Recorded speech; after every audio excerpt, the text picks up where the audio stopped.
કાયદામાં રહેશો તો ફાયદામાં રહેશો, નહીંતર વરઘોડો નીકળશે। આ સમયમાં કેટલાક લોકો છે તે દાદા બનવા નીકળ્યા છે। સામાન્ય લોકોને ફટકારીને વિસ્તારમાં ડરનો માહોલ ઊભો કરીને એવું સમજતા હોય છે કે તેઓ સર્વે સર્વા છે। ત્યારબાદ આવી રીતે લોકો પર અત્યાચાર કરનારા અને પોતાની જાતને સિંહ સમજનારા આરોપીઓને પોલીસ દોરડો બાંધીને તેમને પછી કાયદાનું ભાન પણ કરાવે છે અને બિલાડી પણ બનાવી દે છે। એટલે સુરતમાં આવી જ રીતે એક માથાભારે શખ્સ દ્વારા જે એક યુવકને મારવામાં આવ્યો હતો, ત્યારે પોલીસે શું કાર્યવાહી કરી, વિગતે વાત કરીએ।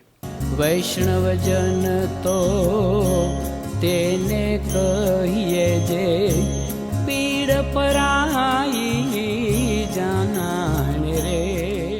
નમસ્કાર દર્શક મિત્રો, નવજીવન ન્યૂઝમાં આપનું સ્વાગત છે। હું છું ફૈઝાન। છેલ્લા થોડાક સમયથી અસામાજિક તત્વો પર લગામ કસવા માટે ગુજરાત પોલીસ દ્વારા વરઘોડો કાઢવામાં આવી રહ્યા છે, તેમને કાયદાનું ભાન કરાવવામાં આવી રહ્યું છે। કેટલાક વિસ્તારોમાં આવા માથાભારે શખ્સો છે તે પોતાની ધોષ જમાવવા, ધાક જમાવવા માટે સામાન્ય જનતાને મારામારી કરતા હોય છે, તેમના પર ડર બેસાડવાના પ્રયાસો કરતા હોય છે। જોકે વખતો વખત પોલીસ દ્વારા પણ આવા આરોપીઓ સામે કડકાઈથી કાર્યવાહી કરવામાં આવતી હોય છે। ત્યારે સુરતના વરાછા વિસ્તારમાં રાણા દેવા સાટિયા નામનો જે માથાભારે શખ્સ હતો, તેના દ્વારા થોડાક દિવસ પહેલાં એક યુવકને સરા જાહેરમાં માર માર્યો હતો। આ ઘટનાના કારણે ઘેરા પ્રત્યાઘાત પડ્યા હતા અને આ મામલે વરાછા પોલીસ સ્ટેશનમાં ગુનો નોંધાયા બાદ હવે આ પોતાની જાતને સિંહ સમજનાર જે તત્વો છે તેની શાન હવે પોલીસે ઠેકાણે લાવી છે। એ સમગ્ર ઘટનાના દ્રશ્ય સામે આવ્યા છે કે જ્યાં રાણા દેવા નામનો જે આરોપી છે તેને પોલીસે કાયદાનું ભાન કરાવ્યું છે, તેનો વરઘોડો કાઢવામાં આવ્યો છે ને તેને તેની औकात બતાડી છે।